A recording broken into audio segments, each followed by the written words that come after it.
अगर भारत में राज परिवार की बात आती है तो सबसे पहले राजस्थान के राजा रानियों की बात सबसे पहले की जाती है। राजस्थान के चित्तौड़गढ़ में शूरवीर राजा एवं रानी पले बड़े हैं।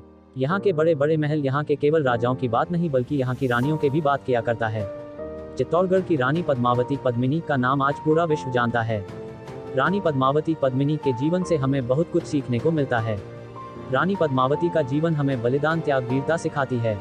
कहा जाता है कि रानी पद्मावती पद्मिनी पूरे भारत में सबसे सुंदर रानी में से एक थी। रानी पद्मावती का जन्म सिंधला में हुआ। वहां के राजा गंधर्वसेन रानी पद्मावती के पिता थे तथा रानी पद्मावती के माता का नाम चंपावती था। रानी पद्मावती बचपन से ही बहुत शूरवीर एवं पराक्रमी थी, लेकिन रानी पद्मावती पूरे भारतवर्ष में उस समय सबसे ज्यादा सुंदर रानियों में से एक थी। रानी पद्मावती का विवाह कराने के लिए उनके पिता गंधर्वसेन जी ने एक स्वयंवर का आयोजन किया था, जिसमें वहां के बड़े बड़े राजा आए थे। उन्हीं राज्यों में चित्तौड़गढ़ के राजा रावल रतन सिंह भी आए हुए थे। राजा रावल रतन सिंह ने स्वयंवर के आयोजन में सभी राजाओं को हराया एवं रानी पद्मावती से विवाह किया।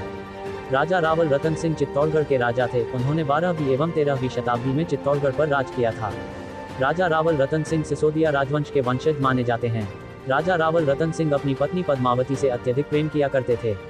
रावल रतन सिंह एक दयालु राजा थे जो अपने प्रजा के हित के लिए हमेशा अच्छे काम किया करते थे तथा अपने प्रजा को खुश भी रखे थे।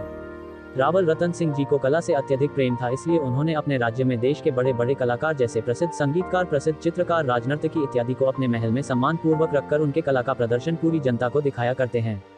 उस समय चित्तौड़गढ़ में राघव चेतक नाम का एक प्रसिद्ध संगीतकार था। वहां के राजा रावल रतन सिंह राघव चेतक के संगीत से बहुत ज्यादा प्रभावित थे।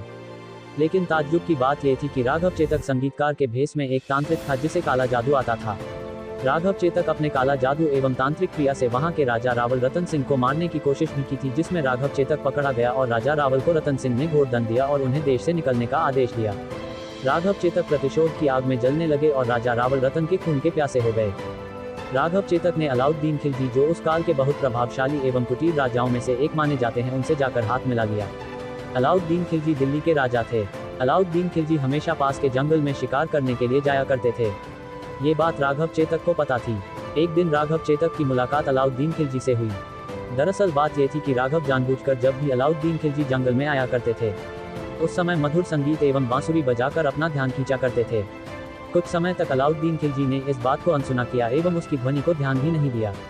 लेकिन अलाउद्दीन खिलजी ने सोचा कि इतना मधुर ध्वनि आखिर कौन बजाता है। अलाउद्दीन खिलजी ने आदेश दिया अपने सैनिकों को और कहा कि जो भी यह ध्वनि बजा रहा है उसे मेरे समक्ष प्रस्तुत करो। राघव चेतक को अलाउद्दीन खिलजी के सैनिकों ने ढूंढ निकाला और अलाउद्दीन खिलजी के सामने चेतक को प्रस्तुत किया गया। राघव चेतक ने अलाउद्दीन खिलजी को कुछ दिनों में ही अपने बातों में इतना मोह लिया कि अलाउद्दीन खिलजी राघव चेतक से उनके विषय में पूछने लगे। राघव चेतक ने कहा कि मैं एक देशद्रोही हूं और मुझे चित्तौड़गढ़ के राजा ने देश से निकाल दिया है, और ऐसा कहकर वहां के रानी पद्मावती जी की सुंदरता का बखान करने लगे।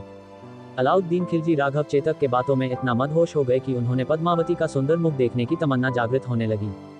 राघव चेतक को अलाउद्दीन खिलजी के सैनिकों ने ढूंढ निकाला और अलाउद्दीन खिलजी के सामने चेतक को प्रस्तुत किया गया। राघव चेतक में अलाउद्दीन खिलजी को कुछ दिनों में ही अपने बातों में इतना मोह लिया कि अलाउद्दीन खिलजी राघव चेतक से उनके विषय में पूछने लगे।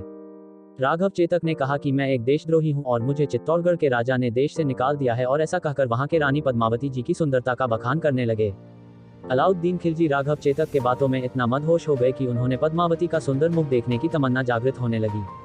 रानी पद्मावती की सुंदरता में मदहोश होकर अलाउद्दीन खिलजी चित्तौड़ के राजा से युद्ध करने के लिए अपने सैनिकों को लेकर अपने विशाल सेना के साथ चित्तौड़गढ़ पहुंचता है। जब अलाउद्दीन खिलजी चित्तौड़गढ़ पहुंचते हैं तब वह देखते हैं कि चित्तौड़गढ़ की सीमा सुरक्षा काफी मजबूत है और इसे दौड़ना लगभग नामुमकिन है। इसलिए अलाउद्दीन खिलजी अपने विशाल सेना को लेकर चित्तौड़गढ़ सीमा सुरक्षा के थोड़ी दूर पहले ही रुक जाते हैं। लेकिन अलाउद्दीन खिलजी की तीव्र इच्छा और बढ़ती जाती है रानी पद्मावती को देखने के लिए। महीनों गुजर जाते हैं अलाउद्दीन खिलजी को चित्तौड़गढ़ के सीमा में डेरा डाले हुए। अलाउद्दीन खिलजी एक खूंखार शासक थे और उन्हें ना सुनने की आदत बचपन से नहीं थी, इसलिए वह पद्मावती को देखने के लिए अड़े हुए थे। आखिरकार अंत में अलाउद्दीन खिलजी राजा रावल सिंह को एक पत्र लिखते हैं, जिसमें अलाउद्दीन खिलजी कहते हैं कि मैं रानी पद्मावती को एक बहन की हैसियत से एक बार बस देखना चाहता हूँ। राजपूताना खानदान में किसी औरत से मिलने का जिक्र करना ये शर्मनाक बात कही जाती है। पद्मावती एक महारानी थी एवं उसे बिना पर्दे के देखने की इजाजत किसी को नहीं थी। आखिरकार राजा रतन सिंह के सामने उनसे बड़ा उनका राजपाट एवं उनका मासूम प्रजा था, इसलिए राजा रतन सिंह मान जाते हैं। रानी पद्मावती रतन सिंह की बात मान लेते हैं, लेकिन रानी पद्मावती की एक शर्त होती है। शर्त यह है कि अलाउद्दीन खिलजी उन्हें सिर्फ आईने में प्रतिबिंब के रूप में ही देख सकते हैं। ये बात अलाउद्दीन खिलजी मान जाते हैं एवं अलाउद्दीन खिलजी एवं उसके साथ एक सैनिक महाराजा रतन सिंह के महल में प्रवेश करते हैं। एक निश्चित समय पर महारानी पद्मावती आईने के सामने आना होता है। उसी वक्त अलाउद्दीन खिलजी को वह प्रतिबिंब देखना होता है। जैसे ही रानी पद्मावती आईने के सामने आती है, उसी वक्त अलाउद्दीन खिलजी उन्हें प्रतिबिंब में देख लेते हैं और मनो अलाउद्दीन खिलजी अपना सुध बुध खो देते हैं। अलाउद्दीन खिलजी अब रानी पद्मावती की सुंदरता देखकर इतने मोहित हो जाते हैं कि वह ठान लेते हैं महारानी पद्मावती को पाने का, और महल से जाते वक्त राजा रतन सिंह को अगवा कर लेते हैं। राजा रावल रतन सिंह को अगवा करने के बाद अलाउद्दीन खिलजी राजमहल में एक संदेश भिजवाते हैं, जिसमें लिखा होता है कि अगर आपको राजा वापस चाहिए तो रानी पद्मावती को देना होगा। अब सागरा चौहान राजपूत एवं जनरल गौरा एवं महारानी पद्मावती मिलकर एक योजना बनाते हैं एवं अलाउद्दीन खिलजी को युद्ध करने का चुनौती प्रस्तुत करते हैं। युद्ध की रणनीति इस प्रकार थी कि कुछ पालकी राजमहल से खिलजी तक भेजी जाएगी।